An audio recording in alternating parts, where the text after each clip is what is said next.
मदारिस को लेकर के इन दिनों हंगामा है पूरे भारत में। हर कोई ये सवाल पूछ रहा है कि क्या भारत में मदरसे बंद होने वाले हैं। दरअसल एनसीपीसीआर, जिसको national commission for protection of child rights कहते हैं, उसकी तरफ से हर आए रोज कुछ न कुछ मदारिस के ताल्लुक से खुराफात करने, अड़ंगा डालने, या जो भी आप शब्द कह लें, करने की लगातार कोशिश की जा रही है। और इस वक्त ये मामला सुप्रीम कोर्ट तक पहुंच गया है। हालांकि सुप्रीम कोर्ट ने एंट्रीम रोक लगा दी है मदारिस के ताल्लुक से। जो एनसीपीसीआर का पूरा मामला सुप्रीम कोर्ट तक पहुंचा था, तो इस सिलसिले में हमने मुनासिब समझा कि एक ऐसे शख्स से बात करें जो कि न केवल मुस्लिम समाज से हों, बल्कि मुस्लिम मामलात को अच्छे से समझते हों, और इसके साथ साथ वो इसका हल भी बता सकते हों। तो हमारे साथ दिल्ली से बराह रास्त सैयद कासिम रसूल इलियास साहब जुड़े हुए हैं, जो all India Muslim personal board के स्पोक्स पर्सन हैं। तो बहुत ज़्यादा तमहीद ना बांध करके मैं डायरेक्टली आपसे ये पूछना चाह रहा था कि ये जो चीज़ें चल रही हैं मदारिस के हवाले से, और एनसीपीसीआर के जो चेयरमैन हैं प्रियंका कानूनगो, तो वो जो अड़ंगा डालने की लगातार कोशिश कर रहे हैं, ये कितना खतरनाक है मदारिस के लिए? पहले तो ये बता दीजिए, उसके बाद में हम थोड़ा सा स्टेप बाय स्टेप बातें करेंगे। देखिए, पहली बात तो ये है कि एनसीपीसीआर का जो है वो चाइल्ड राइट्स को प्रोटेक्ट करने का इदारा है। जी। तो बजाय इसके कि उसके चेयरमैन साहब जो स्ट्रीट में बच्चे हैं, बेसहारा बच्चे हैं, बच्चा मजदूरी के मसाइल हैं, और बच्चों का जो जिनसी इस्तेसाल हो रहा है, सेक्सुअल उनका एक्सप्लॉयटेशन हो रहा है, उस पर कुछ बात करने के वो मदारिस के पीछे पड़े। और देखिए, जो बुनियादी सवालात उन्हें उठाए हैं, पहली बात तो वो ये कहते हैं कि मदारिस में सरकार को एड नहीं देनी चाहिए, एक सेकुलर गवर्नमेंट। हम्म। दूसरा सवाल उन्होंने ये खड़ा किया कि आरटीई एक्ट के बाद, यानी राइट टू एजुकेशन का जो एक्ट है, उसके बाद मदारिस जो है वो चूंकि फॉर्मल एजुकेशन नहीं दे रहे हैं और हम्म। बच्चों के मुस्तकबिल के साथ खिलवाड़ कर रहे हैं, इसलिए वहां से बच्चों को निकालकर सरकारी स्कूलों में दाखिल कराया जाए। हम्म। तीसरी बात उन्होंने ये कही कि जो गैर मुस्लिम इन इदारों में पढ़ते हैं बच्चे, गैर मुस्लिम बच्चे, उनको तो फौरन निकाल लिया जाए और सरकारी स्कूल में दाखिल किया जाए। हम्म। और फिर उन्होंने ये कहा कि ये जो सरकार एड देती है मदारिस को, ये एक सेकुलर हुकूमत में सरकार जो है वो किसी दीनी काम के लिए, दीनी मदरसे के लिए, मजहबी तालीम के लिए एड नहीं दे सकती। हम्म। तो मैं इन सवाल का जवाब देना चाहता हूँ। पहली बात तो ये कि जब इनका ये लेटर चीफ सेक्रेटरीज को स्टेट्स के भेजा गया, तो सबसे पहले उस पर काम किया यूपी की गवर्नमेंट। हम्म। यूपी की गवर्नमेंट ने एक सर्वे करके ये जानने की कोशिश की कि ऐसे कितने मदारिस हैं जो मदरसा बोर्ड से वाबस्ता नहीं है, और कितने बच्चे वहां पढ़ते हैं। तो आपको अंदाजा होगा कि उन्होंने पूरे सर्वे में 8,449 मदरसों की एक लिस्ट तैयार की, हम्म। और ये कहा कि ये वो मदरसे हैं जो मान्यता प्राप्त नहीं है, यानी मतलब ये कि वो मदरसा बोर्ड से वाबस्ता नहीं है। उसमें दारुल उलूम देवबंद से लेकर नदुतुल्मा लखनऊ, मज़ाहिर उलूम सहारनपुर, जामिया सल्फिया बनारस, फिर जामिया इस्लाह, जामिया फलाह, जामिया अशरफिया मुबारकपुर, ये जितने बड़े दीनी मदरसे हैं और जितने छोटे मदरसे हैं, सब शामिल हैं इसमें। उसके बाद चीफ सेक्रेटरी साहब ने तमाम डिस्ट्रिक्ट मजिस्ट्रेट को ये इंस्ट्रक्शन दिया कि आप इंक्वायरी कीजिए और उनसे कहिए फलां तारीख तक के अपने स्कूलों को बंद करके इन सब बच्चों को जो है आप सरकारी स्कूलों में ट्रांसफर कीजिए, हम्म। और गैर मुस्लिम बच्चों को तो फौरन निकालिए। तो इसके बाद हम लोगों का all India Muslim personal law board का एक वफद जो है योगी साहब से मुलाकात की, और हमने उनसे ये कहा कि पहली बात तो ये कि ये आदेश गैर कानूनी है, ये आदेश संविधान का उल्लंघन है। इसलिए कि पहली बात तो ये कि आरटीई एक्ट जो है, आरटीई एक्ट से मदरसे और वैदिक पाठशाला जो है वो उससे एग्जेम्प्टेड है। जब ये फॉर्मल एजुकेशन के बुनियाद पे आरटीई एक्ट बनाया गया था, और ये कहा हम्म। गया था 6 से 14 साल तक के बच्चों को फ्री एंड कंपल्सरी एजुकेशन देना सरकार की रिस्पॉन्सिबिलिटी है। हम्म। तो उसके बाद मुसलमानों की नुमाइंदगी हुई थी, उस वक्त कपिल सिब्बल साहब एचआरडी के मिनिस्टर थे, और उनसे ये कहा गया था कि भाई ये हमारा संवैधानिक अधिकार है। आर्टिकल 26 के अंदर ये कहा गया है कि आप अपनी मजहबी तालीम को इम्पार्ट करने के लिए एजुकेशन इंस्टीट्यूशन, अपने इंस्टीट्यूशन कायम कर सकते हैं, हम्म। अपने अपनी मजहबी तालीम के लिए और अपने कल्चर को बचाने के लिए। उसी तरह से आर्टिकल 30 के अंदर भी हमको अपने मदरसे, अपने स्कूल मदरसे कायम करने और उनको चलाने, उसका मैनेजमेंट वगैरह की पूरी फंडामेंटल राइट हासिल है। इसलिए आरटी एक्ट हम पर लागू नहीं होता है, तो उससे उन्होंने एग्जाम कर दिया था मदरसों को भी और वैदिक पाठशाला। एक तो बात ये हुई। तो ये जो पीसीआर जो ये हवाला दे रहा है आरटीई का, ये बिल्कुल यानी नामुनासिब है और इररिलेवेंट कि ये तो हवाला मेरा देकर आप सवाल जब सवाल सर मेरा वही था कि जब एग्जेम्प्ट कर दिया गया एक बार आरटीई से मदारिस को आर्टिकल 30 के हवाले से, तो फिर एनसीपीसीआर किस बेस पर फोर्स कर रहा है और किस बेस पर देखिए ये इशू रेज कर रहा एनसीपीसी, है? यही वजह तो है कि जो सुप्रीम कोर्ट ने इस पे रोक लगाई है। भाई हाँ। जब आप संविधान की फंडामेंटल राइट्स जो है, जो मूल धाराएं हैं, उन्हीं का उल्लंघन कर रहे हैं, तो कैसे आप इसको वो करेंगे? तो पहली बात तो ये है कि ये जो हमारे चेयरमैन साहब हैं, या तो वो जानते नहीं है, या फिर ये कि जानबूझ कर अनजान बनने की कोशिश कर रहे हैं। तो पहली बात तो ये कि यही एक गलत बात ये थी। दूसरी बात, हमने उनसे ये कहा कि आपने 2017 से, जब से आप सत्ता में आए हैं, उस वक्त से मदरसा बोर्ड में रजिस्ट्रेशन बंद कर दिया है। तो अगर कोई अच्छा, मदरसा ये बात आप लोग जब योगी आदित्यनाथ से मुलाकात की तब आप लोगों ने ये सारी बातें कही? जी जी जी, अच्छा। तो हमने कहा कि भाई देखिए, ये जो आपने 2017 से अब मदरसों को मान्यता देना बंद कर दी, तो फिर ये कहना कि मदरसा मान्यता नहीं ले रहे हैं या मान्यता नहीं है, हालांकि मदरसों को मान्यता लेने की कोई जरूरत नहीं है। हम्म। फिर भी मगर आपको, तो ये आपके आप ही की भी है कि भाई आपने मदरसों को मान्यता देना बंद कर दिया। तीसरी बात, हमने कहा कि ये जो आप कहते हैं कि एजुकेशन जो है वो सिर्फ फॉर्मल एजुकेशन ही एजुकेशन है, मदर दीनी तालीम जो है रिलीजियस एजुकेशन एजुकेशन नहीं है, तो इस गलतफहमी को भी आप दूर कर लें। तो उन्होंने ये बात कही कि साहब देखिए, ये जो बच्चे मदरसों पढ़ते हैं उनका मुस्तकबिल खराब हो जाता है, उनको जॉब्स नहीं मिलते हैं और फला है, और उनको जो है वो गैर मान्यता मदरसे हैं, तो वहां से निकलने के बाद वो कहीं एडमिशन नहीं मिलता है। मैंने कहा ये गलतफहमी दूर कर लीजिए आप।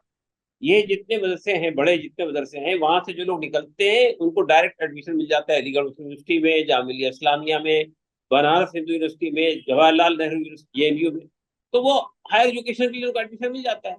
हम्म। उसके बाद मैंने कहा सिर्फ यहाँ नहीं मिलता है, यहाँ से अजहर यूनिवर्सिटी, अल अजहर यूनिवर्सिटी मिस्र में जा रहे हैं, यहाँ से मदीना यूनिवर्सिटी में जा रहे हैं, यहाँ से उम्मुल खुरा यूनिवर्सिटी मक्का में जा रहे हैं। तो ये कहना कि वो उनका मुस्तकबिल खराब हो रहा है, एक बात तो ये गलत है, वो तो हायर एजुकेशन में जा रहे हैं। और मैंने कहा आप ही के स्टेट का एक वाकया है कि एक मदरसे के बच्चे ने आईएएस क्वालिफाई किया है। हाँ हाँ, वो तो मालूम है। तो मैंने कहा फिर ये कहना कि मदरसे के बच्चे हायर एजुकेशन में नहीं जा रहे, ये भी गलत है। तीसरी बात ये कि मैंने कहा आपके जो मदरसा बोर्ड से वाबस्ता मदरसे हैं उनका, और जो मदरसे, ये मदरसे हैं जो मदरसा बोर्ड से वाबस्ता नहीं है, उनके दरमियान आप मेयार का पैमाना नाप लीजिए, कौन कौन बच्चे ज्यादा क्वालिफाइड हैं, कौन बच्चे ज्यादा कॉम्पिटेंट है, तो आपको खुद ही अंदाजा हो जाएगा। चौथी बात हमने ये कही कि क्या मदरसे के बच्चे आपस में आए कि हमारा मुस्तकबिल जाया हो रहा है? क्या मदरसे में जो बच्चे मदरसों में पढ़ते हैं उनके माँ बाप आपस में आए?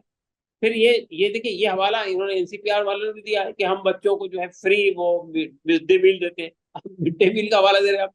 अरे मदरसे तो फ्री फ्री बोर्डिंग लॉजिंग की फैसिलिटी देते हैं, खाना पीना फ्री होता है, और बहुत सारी चीजें फ्री होती है वहाँ। तो ये सब बेबुनियाद बातें। तो बुनियादी बात यह है जिसको आपको और हमको समझना चाहिए कि आखिर ये हुकूमत मदरसों के खिलाफ क्यों है। अच्छा, थोड़ा सा ये बता दीजिए कि आपने जब ये तमाम बातें कही तो वो कन्विंस हुए या नहीं हुए, या उन्होंने उसके रिएक्शन में क्या कहा? देखिए वो तो आए बाएं शाएं करते रहे कि भाई नहीं ऐसा नहीं है, ये है, हम खिलाफ नहीं है, हम तो माइनॉरिटीज के को बहुत आगे बढ़ाना चाहते हैं, हमने ये सुविधा दी, हमने वो सुविधा दी, हमने ये सुविधा दी। तो हमने उनसे ये कहा कि माइनॉरिटीज के सिलसिले में हमसे भी ये कहने के लिए आपके पास में आए हैं कि ये जो मदरसे हैं इनका एजुकेशन, और फिर ये कि आप ही की हुकूमत, यानी मतलब आपसे पहले जो हुकूमत थी सच्चर कमेटी की रिपोर्ट में आई थी ना भाई, मनमोहन सिंह की सरकार में, जी जी। सच्चर कमेटी की रिपोर्ट ये बताती है कि जितने लोग तालीम हासिल करते हैं मुसलमानों में, उनका 4% जाता है मदरसों में। तो आप 4% को लेकर इतने परेशान है और 96% के बारे में कुछ नहीं सोचते हैं। तो ये बात भी अजीब गरीब है। और तीसरी बात, हमने जब तो उन्होंने कहा कि भाई ठीक है हम इसको गौर करेंगे, तो बहरहाल उसके बाद से ये जो डिस्ट्रिक्ट मजिस्ट्रेट के लेवल पे जो सख्तियां हो रही थी वो सिलसिला बंद हो गया। अच्छा। उसके बाद कुछ कुछ लोगों ने यहाँ सुप्रीम कोर्ट पे चैलेंज कर दिया, जमीतुल उलमा ने उस पर चैलेंज कर दिया, और अभी सुप्रीम कोर्ट का जो इंटरिम जजमेंट है वो आपके सामने है। लेकिन हमारे सामने ये सवाल पैदा होता है, मदरसों का मसला आज का नहीं है। आपके इल्म में ये बात होनी चाहिए, सन 2000 में जब अटल बिहारी वाजपेयी की हुकूमत बनी थी, तो उस हुकूमत ने एक कमेटी बनाई थी। वो 4 मिनिस्टर थे उसके अंदर, और अडवाणी साहब उसके चेयरमैन थे, यशवंत सिन्हा, जसवंत सिंह और मुरली मनोहर जोशी, ये 3 उसके मेंबर थे। नेशनल सिक्योरिटी के नाम पर कमेटी बनी थी, लेकिन उस कमेटी ने उसमें एक बड़ा हिस्सा जो है मदरसों पे रखा, और ये कहा कि ये जो हमारे सरहदें हैं, पाकिस्तान के साथ जो हमारी सरहद है, नेपाल के साथ जो हमारी सरहद है, बांग्लादेश के साथ जो सरहद है हमारी, इन सरहदों पर मशरूमिंग ऑफ मदरसा, और ये नेशनल सिक्योरिटी के लिए बहुत बड़ा चैलेंज है। और फिर ये बात भी कही गई थी उस वक्त में कि मदरसा जो है वो आतंकवाद की नर्सरी है। और फिर ये भी इल्जाम लगाया गया था कि तालिबान जो है वो आईबी मदरसों से, दारुल देवबंदी मदरसा फिक्र से वो लोग निकले हुए। तो ये एक बहुत बड़ा इशू उस वक्त में खड़ा हुआ था। लेकिन कमेटी की पूरी रिपोर्ट के बाद 5 साल हुकूमत रही है, लेकिन उस हुकूमत ने एक मदरसे के बारे में ये साबित नहीं कर सकी कि ये यहाँ पे कोई ट्रेनिंग दी जाती है हथियारों की या आतंकवाद की, वो किसी भी मदरसे को साबित नहीं कर सकी। फिर ये बात कही जाने लगी कि भाई मदरसों के पास में बहुत बड़ी फॉरेन एड आ रही है। आज तक कोई मदरसे के ऊपर में आपने साबित नहीं किया फॉरेन एड आ रही है। तो मैं ये कहना चाहता हूँ कि आखिर ये सवाल पैदा हो सकता है कि मदरसों के पीछे आप क्यों पड़े। हालांकि वैदिक पाठशालाएं भी चल रही है, उनके बारे में कोई बात नहीं होती है, कभी उनको ये सवाल नहीं खड़ा किया जाता है कि आप लोग जो है फॉर्मल एजुकेशन नहीं दे रहे। कभी उनके बारे में ये सवाल नहीं खड़ा किया जाता कि आप पैसा नहीं दे रहे। हालांकि ये पैसे वाली जो बात है कि आप एक सेकुलर गवर्नमेंट जो है वो मजहबी काम के लिए पैसा नहीं दे सकती, तो ये तो खुद यूपी गवर्नमेंट के बहुत सारे इकदाम कॉन्ट्रडिक्ट करते हैं। कुंभ मेले को कौन का इंतजाम करता है, कांवड़िया यात्रा का कौन इंतजाम करता है, और ये जो आपने वैदिक पाठशालाएं जो बना रखी है उसको कौन पैसा देता है। तो ये कहीं भी नहीं है कि सेकुलर गवर्नमेंट जो है वो मजहबी तकरीबात को या मजहबी काम के लिए पैसा नहीं देगी, ऐसा कहीं भी नहीं है। और सिर्फ गवर्नमेंट की अपनी पॉलिसी जो है वो मजहब के बुनियाद पर नहीं होगी, ये एक बात है सिर्फ। अब सवाल ये पैदा होता है कि भाई आप मदरसे के पीछे क्यों पड़े, क्या क्या बात। मतलब सवाल ये पैदा होता है कि भाई मदरसों से क्या आपको परेशानी में लाभ हो रही है। 4% बच्चे वहां जा रहे हैं और आपसे पैसा नहीं ले रहे हैं, खुद चला रहे हैं, खुद बना रहे हैं, खुद उनको एजुकेशन इम्पार्ट कर रहे हैं। तो फिर आपको क्या परेशानी। परेशानी ये है कि मुसलमानों को जो मजहब या दीन या इस्लामिक कल्चर मुंतकिल हो रहा है मदरसों के जरिए से।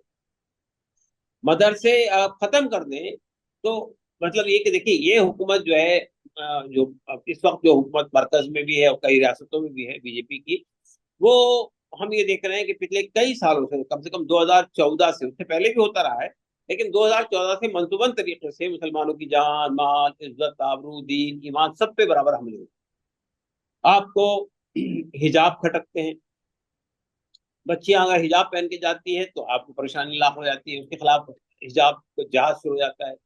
आप जो है मुसलमान बच्चों पे ये इल्जाम लगाते हैं कि ये लव जिहाद कर रहे हैं। आप गौ मांस के नाम पर जो है मुसलमानों की लिंचिंग कर देते हैं। तो ये एक लंबा सिलसिला है, उनके घरों को बुलडोजर से तोड़ देते हैं। उनको आप अगर वो प्रोटेस्ट करते हैं किसी मामले में, अल्लाह के रसूल तक शान में कोई गुस्ताखी हो तो प्रोटेस्ट करते हैं, तो आप उनके घरों को आइडेंटिफाई कर तोड़ देते हैं। तो ये तो चल ही रहा है। लेकिन हम ये देखते हैं कि ये हुकूमत जो है, यानी ये जो इकदाम हैं, उनकी जान माल इज्जत आबरू पे हमले या उनको पॉलिटिकली अछूत बना देना, ये तो एक पहलू। लेकिन दूसरा पहलू ये है कि कैसे इनको इनके मजहब से तोड़ दिया जाए, कैसे इनको इनका रिश्ता मजहब से खत्म कर दिया जाए। उस सिलसिले में जो इकदाम ये हुकूमत कर रही है उसमें एक इकदाम ये है कि आप मदरसों से मुस्लिम बच्चों के रिश्ते को खत्म कर, जहां वो दीनी तालीम हासिल कर रहे हैं, जहां से उनके अइम्मा निकल रहे हैं, जहां से उनको उलमा निकल रहे हैं जो मुसलमानों तक दीन को पहुंचाते हैं, कुरान से उनका रिश्ता जोड़ते हैं, हदीस से उनका रिश्ता जोड़ते हैं, नबी करीम सल्लल्लाहु अलैहि वसल्लम से उनका ताल्लुक जोड़ते हैं, उस ताल्लुक को मुजमहल कर दिया जाए, कमजोर कर दिया जाए, खत्म कर दिया जाए। एक कोशिश ये। दूसरी कोशिश ये है कि इस्लाम के अमल करने के जितने रास्ते हैं उन रास्तों पे सवालात खड़े कर दिए जाए या उन रास्तों पे मुश्किलात पैदा कर दी जाए। मिसाल के तौर पे एक लंबे अरसे से पहले से हो रही है, कांग्रेस जमाने में होती रही है, यूनिफॉर्म सिविक कोड लाने की कोशिश। यूनिफॉर्म सिविक कोड क्या है भाई। हिंदुस्तान के अंदर मुसलमान जो अपनी पर्सनल लॉ पे अमल करता है वो कोई गैर कानूनी काम नहीं करता।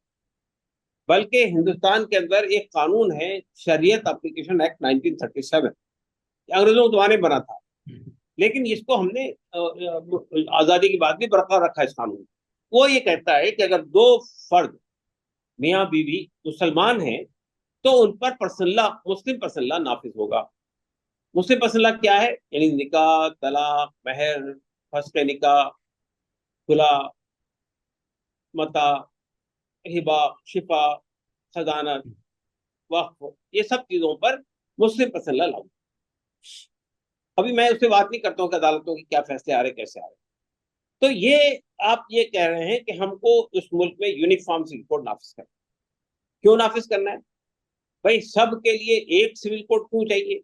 हर आदमी के कल्चर अलग है, हर आदमी की तहजीब अलग है, हर आदमी की मजहबी तालीमात अलग है। वो अपने मजहब के मुताबिक जिंदगी गुजारना चाहता है, तो आप उसको क्यों खत्म करना चाहते हैं? इसलिए खत्म करना चाहते हैं कि आपका रिश्ता अपने मजहब से खत्म हो जाए। तो आप ये बताइए कि हिंदुस्तान के अंदर ऑप्शनल यूनिफॉर्म सिविल कोड मौजूद है।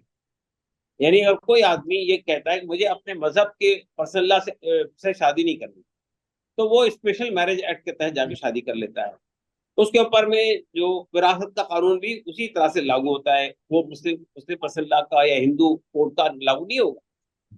तो मैं ये कहना चाहता हूँ कि आप क्यों अब कंपल्सरीली यूनिफॉर्म सिविल कोड को नाफिज करना चाहते हैं, जबकि यूनिफॉर्म सिविल कोड जो है वो फंडामेंटल राइट का पार्ट नहीं है। ये बात समझ में आई, लेकिन मेरा सवाल अब तक वही है कि पीछे का मंशा क्या है। मतलब ठीक है कि हाँ, दीनी अकायद से बेजार करना, लेकिन उससे फायदा क्या होगा? सरकार को क्या फायदा है आखिर? ऐसा करना क्या चाहती, क्यों चाहती? देखिए, सरकार को दो तीन फायदे। हम्म, पहली बात तो यह है कि आप ये देख रहे हैं, जब से बीजेपी इक़्तिदार में आई है, वो मुसलमानों को विलेन बनाकर हिंदुओं को मुत्तहद करना चाहती है और अपना वोट बैंक को पोलराइज करना चाहती है। आप देख रहे हैं भाई। आप मुझे बताइए कि कहीं हिंदुस्तान के अंदर आपने, यानी बहुत सारे हिंदू मुस्लिम झगड़े हुए हैं, लेकिन कभी ऐसा हुआ कि प्रधानमंत्री किसी इलेक्शन रैली के अंदर ये कहे कि कपड़े देख के पहचान हो जाती है इनकी, या ये घुसपैठिया है? ये इस तरह के जो अल्फाज इस्तेमाल करते हैं, खुद प्रधानमंत्री कर रहे हैं इस तरह के अल्फाज। तो ये कभी इससे पहले कभी नहीं हुआ हिंदुस्तान के अंदर। तो एक तो ये कि ये मुसलमानों को विलेन बना के खड़ा करना चाहते हैं, हिंदू कम्युनिटी को जो कास्ट में, रीजन में, रिलीजन में और लैंग्वेजेस बटी हुई है, वो समझते हैं कि इस पूरी कम्युनिटी को एक करके हम पोलराइज कर लेंगे तो हमारा वोट बैंक मजबूत हो जाएगा। ये तो तो उनको पॉलिटिशियन मुसलमान का काम है कि वो एक तरीके से इसको पॉलिटिक्स के लिए इस्तेमाल करें, वोट बैंक के लिए। लेकिन ने बार बार ये एक सवाल आता एक है कि इसके पीछे एक जो बीजेपी की मदर संस्था है, जिसको आरएसएस कहते हैं, वो कार फरमा है। इसमें कितनी सच्चाई है? नहीं, ये तो एक पहलू है। देखिए, जो कुछ भी हिंदुस्तान में हो रहा है, बीजेपी तो टूल है, हम्म, असल तो पीछे आरएसएस ही है। ये सब हम्म, कामों के पीछे आरएसएस का ही मंशा काम करता है। आरएसएस के जो सरसंचालक थे दूसरे गुरु गोलवालकर साहब, जी। उनकी किताब पढ़िए, we and our nationhood defined. उसके अंदर वो साफ तौर पे कहते हैं कि हमारे तीन दुश्मन हैं हिंदुस्तान के अंदर, एक मुसलमान, एक क्रिश्चियन और एक कम्युनिस्ट। ये हमारे तीन दुश्मन हैं। इन दुश्मनों को खत्म करना या इनको कमजोर करना या इनको सबसर्विएंट बनाना या लेकिन इनको अब तो आरएसएस के जो अभी मौजूदा लोग हैं, पदाधिकारी हैं, वो लोग तो कहते हैं कि नहीं नहीं, अब उससे हम रुजू कर चुके हैं, वो तो पुरानी बातें हो गई। नहीं नहीं, क्या रुजू कर चुके हैं? अरे भाई देखिए, इस वक्त में आरएसएस जो जितने इकदाम हो रहे हैं, क्या आरएसएस का इसकी हिमायत हासिल नहीं है? लिंचिंग के वाकयात होना, बुलडोजर का इस्तेमाल होना, और मदरसों पर अटैक होना, और गौ गौ माता के नाम पे बच्चों उनकी लिंचिंग करना, यह लब जिहाद का नारा लगाना, ये किसके मंसूबे हैं ये? भाई आरएसएस के, ये तो सब चीजें सामने आ चुकी हैं कि आरएसएस अपने नौजवान नस्ल को ट्रेन करती है कि किस तरह मुस्लिम लड़कियों को फंसाया जाए, फिर उनको अपने इश्क में इन्वॉल्व करके उनसे शादी की जाए, फिर उनकी जिंदगी को दोभर कर दिया जाए। इसकी तो बाकायदा ट्रेनिंग हो रही। तो ये जो आरएसएस है, बेसिकली आरएसएस ही समझती है। आरएसएस क्यों ये समझती है? एक तो ये कि वो जानती है कि हिंदू कम्युनिटी में जो कास्ट सिस्टम है, कि हम्म, दलित ब्राह्मण दलित साथ नहीं बैठ सकते, ब्राह्मण दलित एक साथ खाना नहीं खा सकते, ब्राह्मण को दलित को अछूत समझता है। इसके होते हुए हिंदू सोसाइटी एक डिवाइडेड हाउस, और उस डिवाइडेड हाउस, अच्छा, वो कास्ट की जो परंपरा है या कास्ट का जो कल्चर है या कास्ट की जो सिस्टम है, उसको खत्म नहीं करना चाहता। उसको बाकी रखना चाहते हैं। अगर आप ये कहें हम एक कास्टलेस सोसाइटी बना रहे हैं, बहुत अच्छी बात है, लेकिन आप नहीं खत्म करना चाहते, आप दलित को दलित ही रहने देना चाहते हैं, उसको बर्मन के दर्जे तक नहीं आना चाहते। तो अब मसला ये है कि इसमें ये इस बटी हुई हिंदू कौम को कैसे जोड़ेंगे। तो उनके लिए एक आसान रास्ता ये है कि हिंदुस्तान के अंदर फर्जी कहानियां बना बनाकर मुसलमानों को दौरे हुकूमत की, और ये बताकर कि इन्होंने कन्वर्ट किया लोगों को, इन्होंने मंदिर तोड़े, मस्जिदें बनाई, इनके दौर में जुल्म हुआ है। तो ये सब कहकर ये हिंदू कौम को यानी गुमराह कर रहे हैं, और गुमराह करके वो अपने साथ में जोड़ रहे हैं। और आप देख रहे हैं कि इस वक्त सूरत हाल पूरे मुल्क की पॉलिटिकली क्या बन गई, कि अब कोई भी इलेक्शन बीजेपी हिंदू मुस्लिम के बगैर लड़ नहीं सकती, जीत नहीं सकती। तो हर जगह हर इलेक्शन में, हालांकि इस इलेक्शन में उनको खासा नुकसान पहुंचा है, फिर भी उनके पास में कोई और एजेंडा नहीं है, कोई डेवलपमेंट का एजेंडा नहीं है, कोई विजन नहीं है, कोई ब्रॉडर विजन नहीं है। तो वो समझते हैं कि यही एक रास्ता है जिस वजह से इफ्तार तक पहुंच सकते। तो ये एक एक बुनियादी बात है।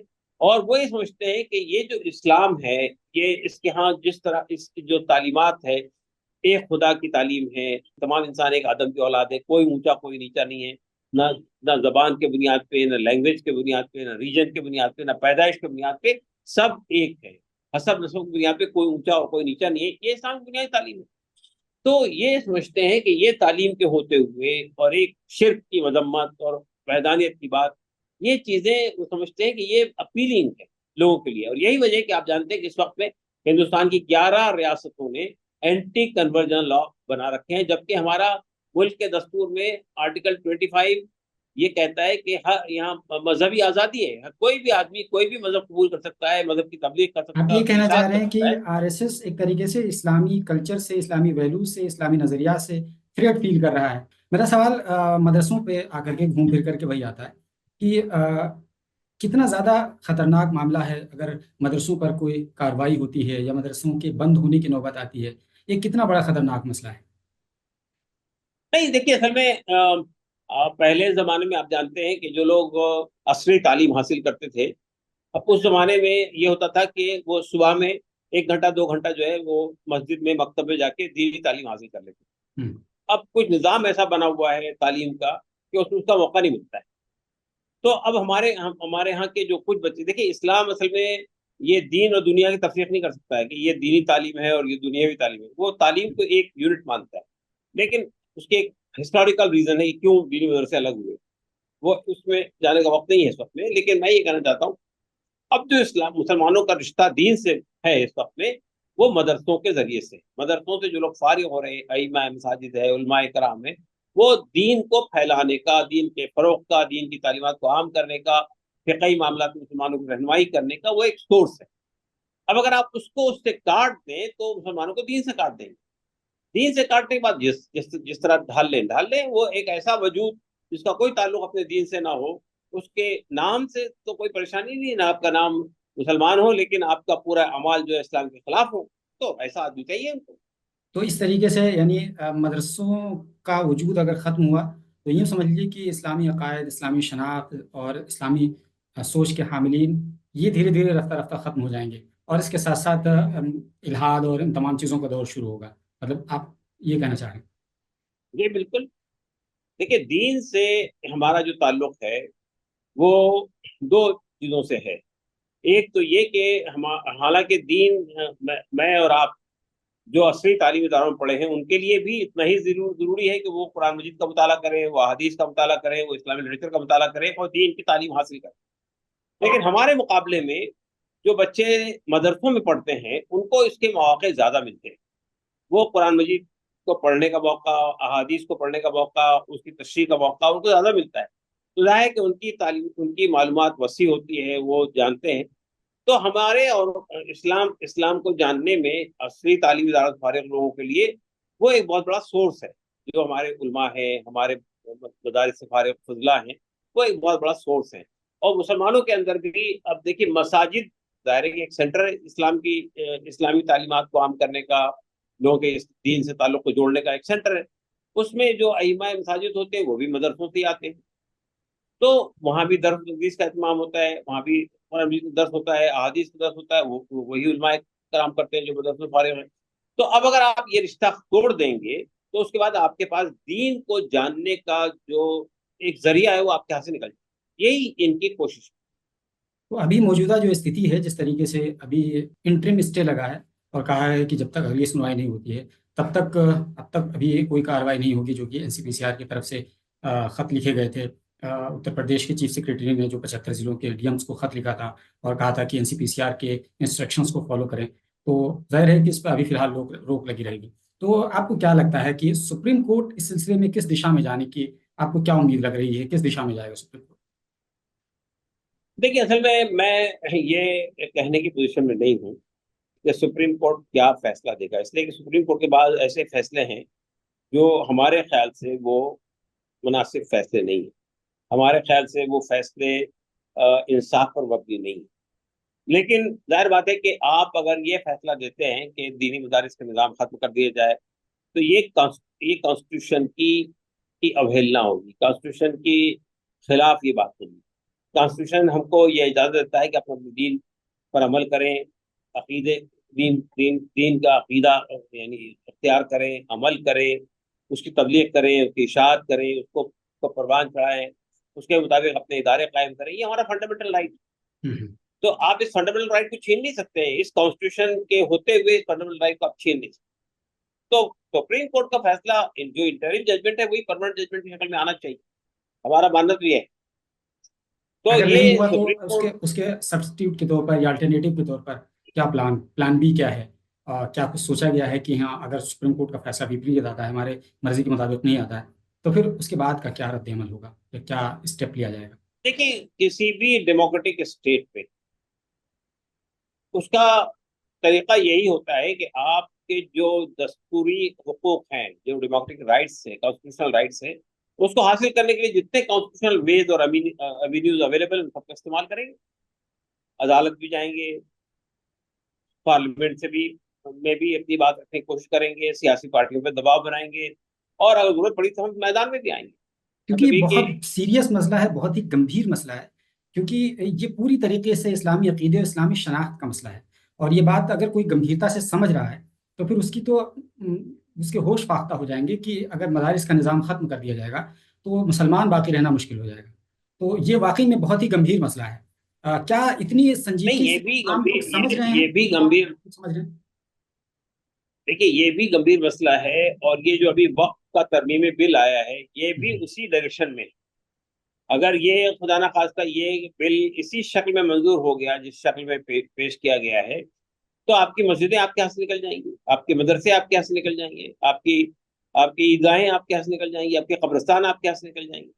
तो ये इस मसले पर जित मैंने कहा ना कि आपको हत्तल इम्कान आखिरी वक्त तक इस पर लड़ाई लड़नी है, सरेंडर नहीं करना है, सबमिट नहीं करना है।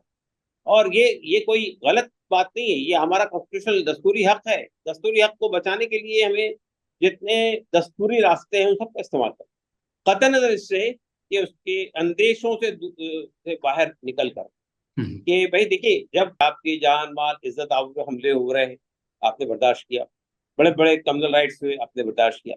लेकिन जब आपका ताल्लुक आपके दीन से तोड़ने की कोशिश होगी तो उसको तो आपको टॉलरेट नहीं करना चाहिए। तो ये मैं ये कहना चाहता हूँ कि देखिए, बुनियादी तौर पे किसी भी डेमोक्रेसी के अंदर असल ताकत आवाम की, असल ताकत पब्लिक के पास होगी। उस ताकत का सही तरीके से इस्तेमाल होना चाहिए, और उस ताकत का सही इस्तेमाल यही है कि आप ना सरेंडर करें, ना आप मायूस होकर बैठ जाएं, ना आप जो है ये समझे कि अब हमारे पास कोई रास्ता अवेलेबल नहीं है। आपके पास ये रास्ता अवेलेबल है, तो ये रास्ते का हमें इस्तेमाल करना।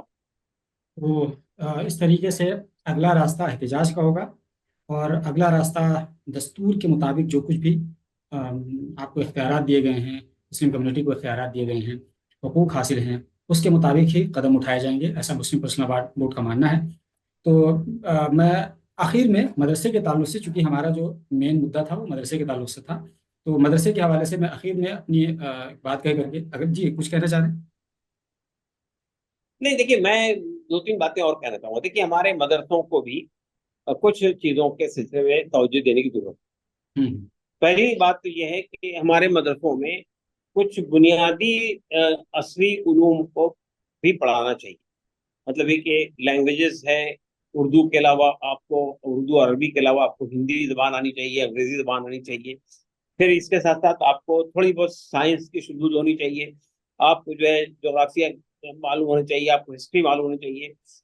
क्योंकि इससे कि हमारे जो मदरसे से उलमा जो निकलेंगे उनको इस तरह के सवाल का सामना करना पड़ेगा फतवा देते वक्त में बहुत सारी चीजों में। तो एक कुछ बेसिक तालीम आपको हासिल करनी चाहिए। एक तो ये इस पर तवज्जो देने की जरूरत है, तो निसाब तालीम में कुछ तब्दीलियां लाने की जरूरत है। जो रिलेवेंट सब्जेक्ट है उनको रखिए, जो रिलेवेंट सब्जेक्ट नहीं उनको हटा। दूसरा मसला ये है कि हमारे मदरसों को अपने जो ट्रांजैक्शन है, फाइनेंशियल ट्रांजैक्शन, उनके रिकॉर्ड को ट्रांसपेरेंट बनाना चाहिए और आपके बाकायदा इनकम टैक्स में सबमिट करना चाहिए। बड़े मदरसे करते हैं, लेकिन मैं समझता हूँ सब मदरसों करना चाहिए। फिर आप जो तालीम के लिए वो बनाते हैं, मदरसा बनाते हैं, उसका स्ट्रक्चर खड़ा करते हैं, तो उसमें भी हमारी कोशिश होनी चाहिए कि तमाम कानूनी रास्तों से ही इसको बनाएं। हालांकि मैं ये मसला हर एक पे अप्लाई होना चाहिए, लेकिन खास तौर से मुसलमानों को यही ज्यादा तवज्जो दी जाती है। इसलिए मुसलमानों को उन पहलुओं से बेहतर करने की कोशिश करनी चाहिए। एक और आखिरी बात मुझे कहनी है, जितने बड़े मदरसे हैं, चाहे वो दारुल उलूम देवबंद हो, मज़ाहिर उलूम हो, जामिअतुल फलाह हो, जामिअतुल इस्लाह हो, और आपके सल्फिया हो या अशरफिया हो, इन मदरसों को, जितने छोटे मदरसे हैं उन सबको अपने साथ अफिलिएट कर लेना। इससे दो बातें फायदा होगा। एक बात ये होगी कि एक मेयार एक लेवल पर आ जाए। ऐसा नहीं होगा कि भाई एक छोटा सा मदरसा है उसका मेयार कुछ और है और एक बड़ा मदरसा उसका मेयार कुछ है, तो एक मेयारी तालीम वहां मिलने लगेगी, तो एक यूनिफॉर्मिटी आएगी, नंबर एक। दूसरी चीज ये होगी कि सनद भी फिर आप दारुल उलूम देवबंद से सनद दीजिए उनको, आप जो है वो नदवा से सनद दीजिए उनको, ताकि फिर वो उसका मेयार एक एग्जामिनेशन का एक पैटर्न होना चाहिए, एक ही जगह से एग्जाम कंडक्ट होने चाहिए। तो ये अगर हम करने लग जाएं तो आप ये कह सकते हैं कि जैसा कि हमारे यहाँ अलीगढ़ मुस्लिम यूनिवर्सिटी है, अलीगढ़ मुस्लिम यूनिवर्सिटी के अंदर ये चीज है मौजूद कि आप अतराफ की भी और मुल्क के अंदर कहीं से भी किसी भी तालीमी इदारों को अपने से अफिलिएट कर सकते हैं। तीन मदारिस के लोगों से बात कर रहे हैं और उनसे ये कह रहे हैं कि आप ही एक बड़ी मदरसों पर एक बड़ी कॉन्फ्रेंस बुलाइए, सबको बुलाइए और जितने रिलेवेंट इश्यूज हैं उनको रिजॉल्व करने की कोशिश। अच्छा, मदरसा मॉडर्नाइजेशन की भी बात कही गई थी प्रधानमंत्री की तरफ से, यानी केंद्र सरकार की तरफ से। तो मदरसा मॉडर्नाइजेशन के सिलसिले में कोई इकदाम हुआ है आपकी नज़र में, आपकी नॉलेज में? मदरसा मॉडर्नाइजेशन को आपको डिफाइन करना पड़ेगा। What do you mean by madrasa modernisation? इसलिए कि देखिए, मदरसा मॉडर्नाइजेशन के हर एक के अपने अपने अलग अलग उसूल। आप अगर मदरसा मॉडर्नाइजेशन की बुनियाद पे आप ये कहते हैं कि आपके क्लासरूम सही होने चाहिए, आपके पास अच्छी बिल्डिंग होनी चाहिए, आपके पास इंफ्रास्ट्रक्चर पूरा होना चाहिए, आपको जो नए टूल्स अवेलेबल हैं उन सबका इस्तेमाल करना चाहिए, तो वो तो सिलसिला शुरू हो चुका है कई बड़े मदरसे। ये जो कोविड का जमाना आया था उसमें ऑनलाइन क्लासेस का भी एहतमाम शुरू हो गया। अब हमारे मदरसे जो है वो सऊदी अरब से और बाहर के मुल्कों से भी उनके असातिज़ा के लेक्चर सकते हैं, लेक्चर। तो ये अगर मॉडर्नाइजेशन मुराद ये है तो ये सब चीजें हो रही है। मॉडर्नाइजेशन मुराद अगर ये है कि मदरसा अपना हुलिया तब्दील कर दे, मदरसा का निसाब तब्दील हो जाए, मदरसा कॉलेज बन जाए, मदरसा, तो ये मॉडर्नाइजेशन शायद मदरसों को भी एक्सेप्टेबल है। हमारे साथ all India Muslim personal board के स्पोक्स पर्सन जनाब सैयद कासिम रसूल इलियास साहब हमारे साथ बराह रास्त दिल्ली से जुड़े हुए थे, और मदरसे के ताल्लुक से और मदरसे के इर्द गिर्द कई सारे मौज़ूआत पर गुफ्तगू हुई, सैर हासिल गुफ्तगू हुई, और बहुत सारी बातें निकल करके सामने आई। आने वाले दिनों में मुश्किलात ज़रूर हैं, लेकिन हर मुश्किलात के बाद कुछ ना कुछ का हल होगा, और हर अंधेरे के बाद उजाला है, हर रात के बाद सवेरा है, और उम्मीद पर दुनिया कायम है। और इस तरीके से मायूसी और नाउमीदी का कोई मामला नहीं है। इसलिए हम और तमाम लोग इस बात के लिए पुरुम्मीद हैं, पुरजोश हैं कि आने वाले दिनों में जो कुछ भी हालात होंगे उसका मुकाबला किया जाएगा किसी भी सूरत में। इस तरह की बातें जनाब सैयद कासिम रसूल इलियास साहब ने कही। तो बहुत बहुत शुक्रिया सर, आपने हमें टाइम दिया और हमारी बात पे लब्बैक कहा, और आपने इतनी अहम बातें हमारे साथ शेयर की, क्योंकि हमारे हवाले से लाखों लोगों तक बात पहुंचेगी और एक सही दिशा में जाएगी। तो बहुत बहुत शुक्रिया। बाकी व्यूवर्स, आपको इस पूरे कन्वर्सेशन के बारे में आपकी क्या कुछ राय है, मेरा कमेंट बॉक्स में ज़रूर बताइए। और अगर हमारे चैनल पर आप पहली बार आए तो प्लीज़ इसको सब्सक्राइब कर लीजिए। ये वीडियो अगर आप फेसबुक पर देख रहे हैं तो हमारे पेज को फॉलो कर लीजिए, क्योंकि हम यहाँ पर कॉम्प्रहेंसिव स्टोरीज बना कर देते हैं, और इसके अलावा हर तरह के जो भी करंट अफेयर्स के इश्यूज़ होते हैं उसको कवर करते हैं। तो उम्मीद करते हैं, बल्कि भरोसा दिलाते हैं कि अगर आप हमारे इस पेज को फॉलो कर लेंगे, हमारे चैनल को सब्सक्राइब कर लेंगे, तो आपको वैल्यूबल कंटेंट्स यहाँ पर मिलते रहेंगे।